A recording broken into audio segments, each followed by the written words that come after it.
Yo, what's up guys? In today's video, I have a bunch of Chicago Bulls news, rumors, and topics that I just want to talk about because the season is coming to an end.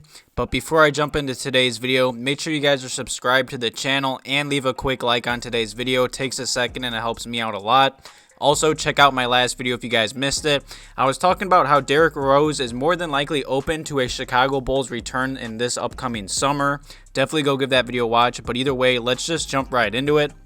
And by the time I'm recording this video, the Chicago Bulls are currently 27-39. You know, this season has just been, I'd say, a complete roller coaster ride. It's been up and down, really. You know, COVID season, the trade deadline happened, new front office, new head coach.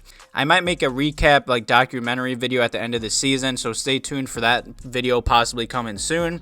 But without a doubt, let's just say this season has been, I'd say, a disappointment and a letdown, and I'm going to be talking about that later in today's video as well. And if Billy Donovan is on the hot seat. But the first topic that I want to talk about is, should the Chicago Bulls be tanking or still aiming for the playoffs? You know, I hate to say this, but the Chicago Bulls season is more than likely over. I saw even if the Bulls win their final 6 or 7 games, they have less than a 1% chance to still make the play-in game. And that's not even the playoffs. That's just to make the play-in game. You know, the Wizards got hot at the right time. I just don't see the Bulls making the play-in game. It's very unlikely. Like I said, it's less than a 1% chance. So I see a lot of Bulls fans 50-50 on if the Bulls should tank or aim for the playoffs still. Obviously, the players, you know, they get paid to do this. It's a business. So they're obviously going to try and go out there and win games. You know, this is their jobs on the line, especially the Bulls free agents. I'd say auditioning for other teams possibly in this upcoming offseason. So it's pretty obvious that the Bulls are more than likely not going to tank, especially with Zach LaVine coming back with about like 6 to 7 games left.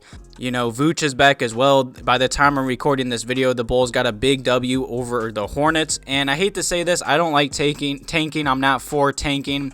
You know, the Bulls, even with our past few draft picks, we haven't drafted nothing crazy. You know, none of those draft picks have really panned out for us. I mean, a few of those draft picks are still young, like Coby White and Patrick Williams. But either way, the Bulls have just not had the best, I'd say, draft past.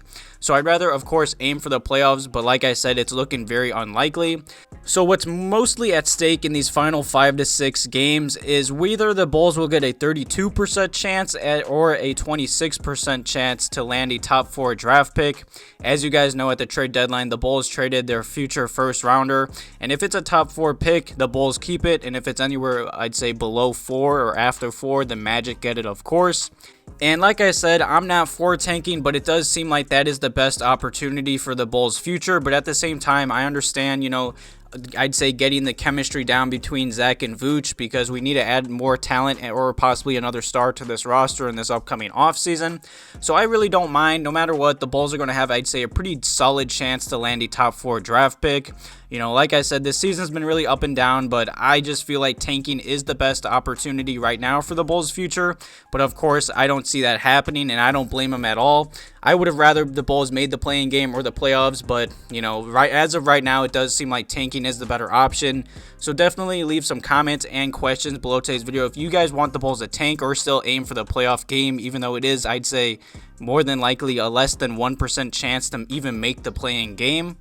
And I made a video a few days ago talking about how the Bulls might, I'd say, target Derrick Rose in this upcoming offseason. Arturas in the front office have said absolutely nothing, but just they've been pretty much just upset with the point guard play.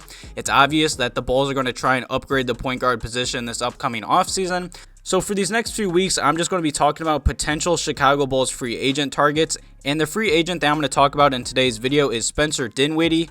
You know, of course, he did tear his ACL this season. I saw there was a slight chance he might come back in the playoffs for the Brooklyn Nets. Either way, the Bulls had him a few years back and then cut him, and ever since then, he's really blossomed into a very good player. Of course, he just tore his ACL, so hopefully he can recover, I'd say, 100% from that. Because when he is healthy, he's a very good point guard in this league. He's only 28 years old. He is a 6'5" point guard, so that's good height for the point guard position. And for his career, in about 26 minutes a night, he's putting up 13 points, shooting 41% from the field and 32% from deep. Also averaging 3 rebounds, 5 assists, about a steal, and almost a block a game as well. Just very solid numbers, and I would not be mad if the Bulls targeted him in this upcoming offseason. The Bulls obviously need point guard help, and I believe Spencer could really help out this Bulls team. You know, he's averaged 5 assists when healthy. He's a very good playmaker, a very good, I'd say, just scorer in this league. Like I said, he's 6'5", good size for a point guard. And I honestly believe if him and LaVine are healthy, they could be a very deadly backcourt. And there was also some rumors around the trade deadline that the Chicago Bulls looked into trading for Spencer Dinwiddie. So Arcidiacono is definitely on the market looking for point guard help and upgrades. And according to Bleacher Report, like I just said, the Bulls were one of the multiple NBA teams interested in trading for Spencer at the trade deadline just to land his rights because he is injured. And Spencer also has a player option in this upcoming summer. It's about $12 million. So who knows if he's going to pick that up or turn it down. I could see him turning it down just because this offseason, it really doesn't have, I'd say, big names or big free agents. So I could see Spencer, Markkanen, and like Lonzo Ball get overpaid. But I would not be mad if the Bulls targeted him in this upcoming offseason. I feel like him and the LaVine backcourt could be deadly. But at the same time, recently Coby White has played very well at the point guard position as well. Definitely leave some comments and questions below today's video about that as well.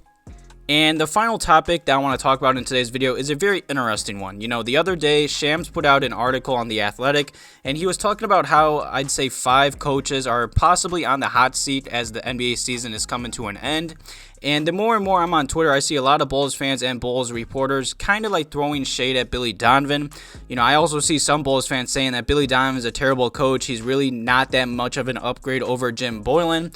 I do understand that to a T. I mean, I still believe he's a way better head coach than Boylen. I mean, Boylen almost made Thaddeus Young retire last year. He came out this season and said that. But I'd understand at times Billy Donovan's rotations and lineups are very interesting and odd at times. Markkanen at the 3, playing 3 big men at times. His lineups have just been very strange, I'd say. Playing Ryan Archie over Devon Dotson, Denzel Valentine still getting minutes. You know, there's a lot of topics that I can talk about, but I do not believe Billy Donovan's on the hot seat. I mean, what? He just signed a 3 or 4 year contract with the Chicago Bulls. Our new front office has said nothing and just raved about how Billy Donovan has done a great job with this team. I do believe he has to do a better job, I'd say, at putting in like Coby White, even Markkanen per se, into better positions, because I can already see it. Markkanen's going to get signed to another contract or get signed and traded to the, say, like the Spurs or Pelicans, and he's going to ball out. I can just see it. I mean, it's already happened. I feel like anytime a Bulls player leaves this team, they instantly get better. Just like Daniel Gafford, he's playing really well and just really good in those minutes for the Wizards.